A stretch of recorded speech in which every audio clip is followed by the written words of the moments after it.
back here at the 2022 Cattle Industry Convention in Houston, Texas. Our coverage brought to you by Zoetis. Bob Noble's joining me now from the Iowa Cattlemen's Association. Bob, how's it been going for you here in Houston? Well, it's a lot better weather than at home. No, we've had a busy week, and things are going well. It's always great to get back in person and meet people and be able to shake their hand and do business. Yep, no doubt about it. You might remind our listeners your role with ICA and some of the work you do with the organization. Okay, just a couple months ago at the state convention, I was elected president, so I got a new role for a couple months, and it's been pretty busy, but very interesting and exciting. We're down here in Texas, like we mentioned. You know, as we talk, Bob, there is an Iowa contingency here. What's the outlook been like for Iowa farmers as you're here at convention and you're talking about what Iowa producers are facing? I don't know the exact count. We probably got 15 people down here representing ICA and attending committees, on committees, advancing our policy. And Iowa's main policy has been on the marketing issue, cattle marketing, and like most policies, especially at the national level, we've got compromised, and we just got out of the marketing meeting, and we didn't get everything through that we wanted, but we got some good positive things, and you don't always get what you want. But we accomplished some things on the marketing. We're going into other meetings here shortly.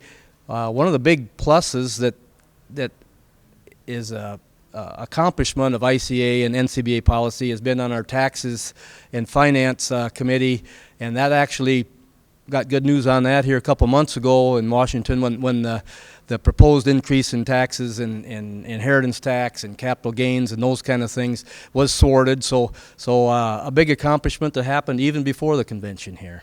Yeah, because if I remember right, the tax policy was a big topic in a lot of the meetings you guys have been having throughout the year when you're meeting with producers. Some of the proposals by the new administration last summer and fall were kind of scary, and they got thwarted from a cattleman's perspective, so that was good. WOTUS is always a conversation to have. What's the latest that you folks are talking about with this issue? Well, we're in the comment period now. I think it ends in 10 days, 2 weeks, and so a lot of people here are writing comments, submitting them to APA, not only Cattlemen, a lot of the farm groups are. So hopefully they're getting flooded with comments to not go back to the WOTUS of 2 administrations ago. We'll leave it off with this. There might be some folks that watch this that say, you know, what exactly goes on at NCBA when you're holding these meetings and things like that. So can you just talk about the importance of getting together and having that face-to-face interaction? Well, it depends on what your role is. If you're coming down, it's a great social event. You meet people from all over the country. Educational meetings. Have a tremendous, huge trade show to learn the latest and greatest in what industry and affiliated business has to offer. But then there's a business side, and that's the policy. And on the policy side, like I say, we've been in committee meetings, and also the checkoff division has meetings, and their role here at the winter convention is more information. They have their real decision-making policy in the summer conference in Denver in July, I think, or August. Bob, it was great to catch up with you again. Have a good convention, okay? Okay, thank you much.